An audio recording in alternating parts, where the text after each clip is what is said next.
Hey, are you a business owner, entrepreneur, or professional?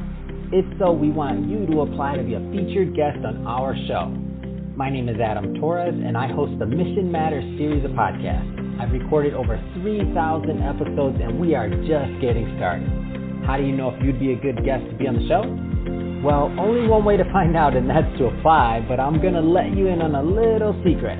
We want guests that have a story to tell, guests with a brand, a product, or a service that can benefit my audience of listeners. If this sounds like you, go to missionmatters.com and click on Be Our Guest to apply. I'd love to talk to you and get to know more about your story. Again, head on over to missionmatters.com and click on Be Our Guest to apply. All right, now let's get into the show. Hey, I'd like to welcome you to another episode of Mission Matters. My name is Adam Torres. You can follow me on Instagram at AskAdamTorres to keep up with my book releases, book tour schedule, all that other good stuff. Always like to connect with you there. And as always, if you'd like to apply to become a co-author of one of my upcoming books, just head on over to the website, missionmatters.com, and click on Become an Author to apply. All right, so today I have Larry Phelan on the line, and he's Chief Procurement Officer at EY. Larry, welcome to the show. Adam, excited. This is going to be great. All right, Larry. Great topic that you chose today. I mean, you're making me look good today. So, raising procurement awareness at the board level. So, definitely, big company that you work with, and big role that you have in procurement. And interested to get your take on this. Just to get us kicked off, I'll start the show just like we start them all with our signature question. So, Larry, we at Mission Matters, we amplify stories for entrepreneurs, executives, and experts. So that's our mission here. Larry, what mission matters to you? Well, I think, Adam, two answers there. One would be around industry and one would be personally. If I think about it from an industry perspective, mission matters, working with my peers, making sure that this procurement world that we live in is recognized at the top level across companies, discussions that take place to drive strategy, to drive efficiency. Sometimes procurement doesn't have that seat. And I think, to me, the mission of working with peers, working with folks that are out there as CPOs to advance the name of procurement. Everybody resonates with a finance organization or the human resource organization or the talent organization or the legal organization. I want to have that same feeling in discussion, and my peers want that as well around procurement. So that would be from the industry perspective. From a personal perspective, I'd like to be seen as an individual who can take time out of the schedule to talk to either individuals at EY or people outside of EY who are struggling with how to deal with suppliers, how to deal with clients who are suppliers, how to deal with the ins and outs of balancing, cost reduction with relationship management and establishing the relationship with suppliers who we want to have bring innovation. So I think from a personal perspective, be recognized as somebody, drop a note, send an email on and be glad to engage in conversation with. So I think those are the two things from an industry and from a personal perspective, Adam. That's awesome, Larry, and love having mission-based executives on the show to share what they're all about and also what they're working on. So this is great. Let's dive right into today's topic. So when I kind of was reading over this earlier and just preparing, I was thinking about it, and I'm like, I feel like many different functions in business once had this problem. So I remember having this discussion pretty early on in my career, or maybe it was very trending then, and that was basically like HR wanting the idea that HR is an important function of business. It's not just like processing an application so that somebody's hired, like it's the core. And they HR fought really hard for a seat at the table, so to speak.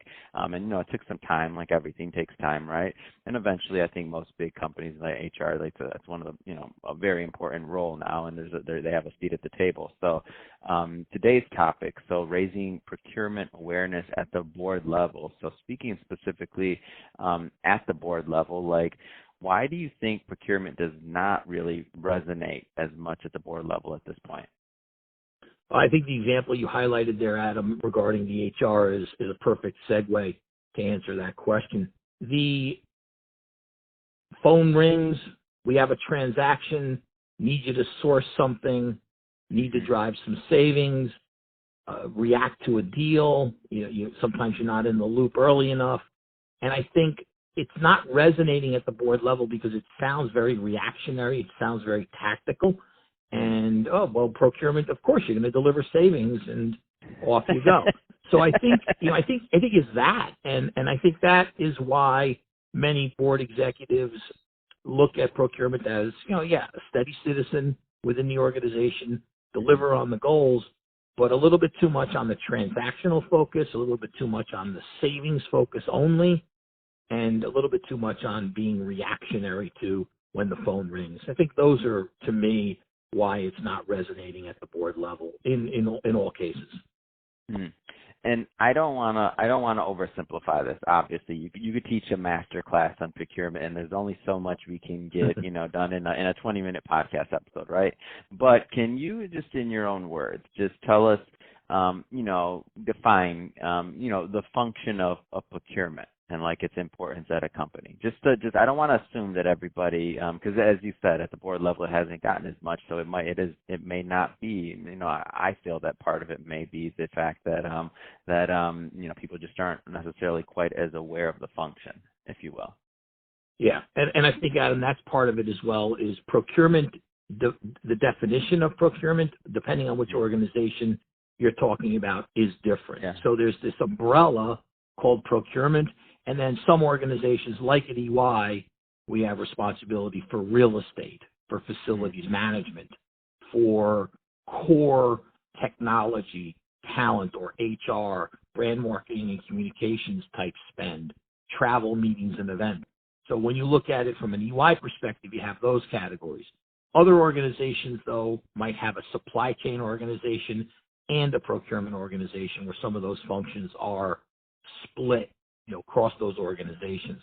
Procurement sometimes just gets seen as the sourcing of technology, PCs, servers, telecommunications, or recruiting firms and the sourcing of that. To me, it's making sure you define what that procurement is, because it's not just the sourcing, the tactical sourcing, but it's some of these other strategic areas, especially at EY. That's how we manage it. And other organizations, I think, have that same struggle. And getting that definition and putting the boundaries around that, I think, is important from a definitional perspective. Mm. What are you doing to raise the awareness of procurement at the EY board level? Yeah, now this is the exciting stuff.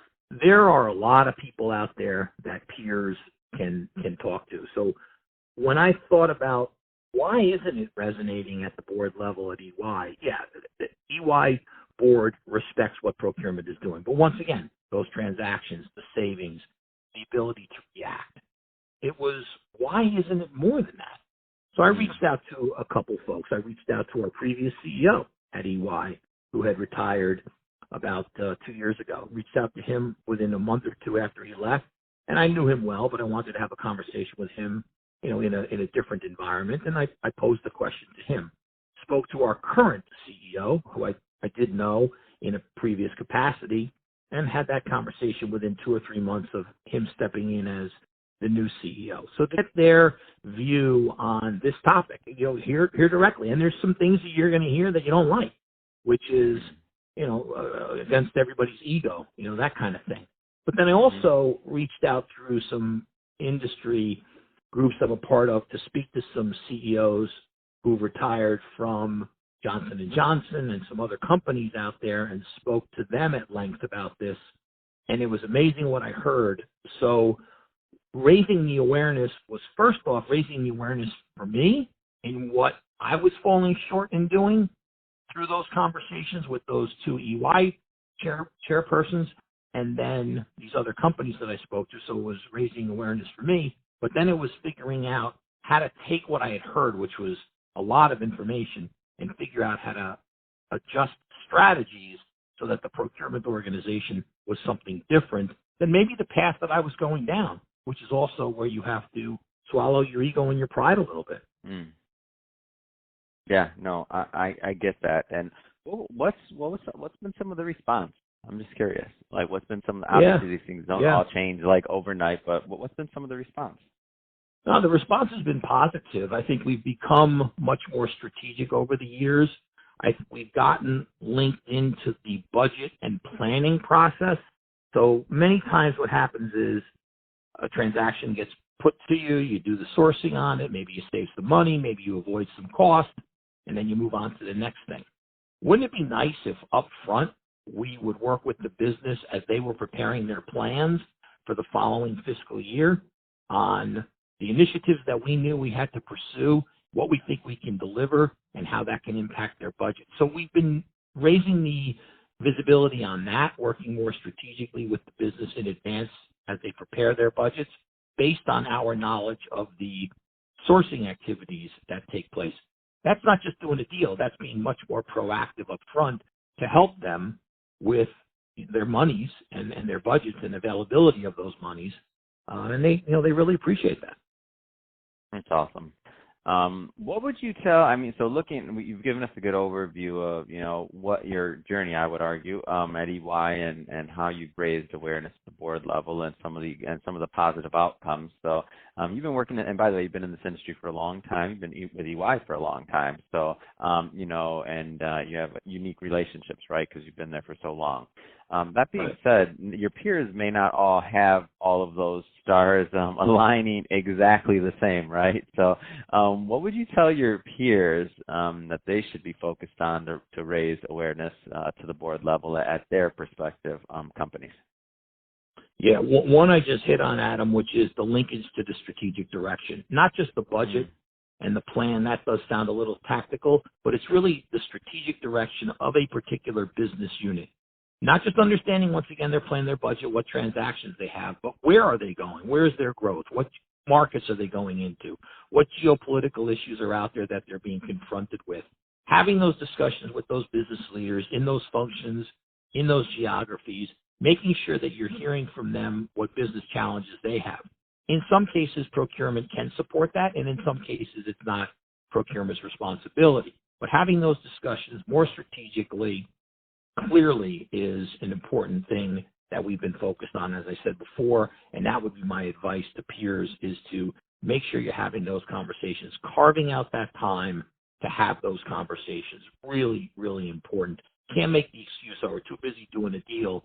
You have to carve out the time and have that time management to do that. The second thing that I would say would be make sure you're developing your personal brand. Once again, you get very busy, getting involved with that article or speaking at that event or going to that event and networking with people. I'm really busy right now. It's quarter end, it's year end, whatever. You need to make sure you find the time to continue to develop your personal brand. But equally as important is your team's personal brand. Getting folks to sit as chairpersons. We have people in procurement at EY that are sitting as chairpersons of CoreNet, which is a recognized real estate consortium. We've had the same thing with travel. We have WeBank with Teresa Harrison playing a role there. So making sure that the brand of your people. Now, you might say, well, what does that have to do with raising the level? Well, if you have people on your team, and including yourself, that are recognized in the industry, you can then sit down with the board and say, well, this is not only what I'm doing with EY, but this is what I am being recognized for as we talk outside of EY in these consortiums, playing these roles at these industry meetings, these magazine articles, those types of things. So those are the two things, Adam, that I would put on to my peers. Fantastic. Well, Larry, really appreciate you coming on the show today and really just sharing more about what you're doing at EY and really just your position as a thought leader in the procurement space. It's awesome, and sharing advice with your peers and otherwise. So great stuff today. If somebody's watching this or listening to this and they want to just connect and talk more or to learn more even about EY, what's the best way for them to do that? LinkedIn, obviously, or Larry.Phelan, that's P as in Peter, Helan, Larry.Phelan simple enough, at EY.com. Fantastic. Well, Larry, again, thank you for coming on the show. And to the audience, as always, thank you for tuning in. Hope you got a lot of value out of this. Hope you learned a lot. If you did, don't forget, hit that subscribe button, especially if you're a first-time listener. We have many more mission-based executives coming on, and we definitely don't want you to miss a thing. And Larry, it has been a pleasure. Thanks again. Thanks, Adam.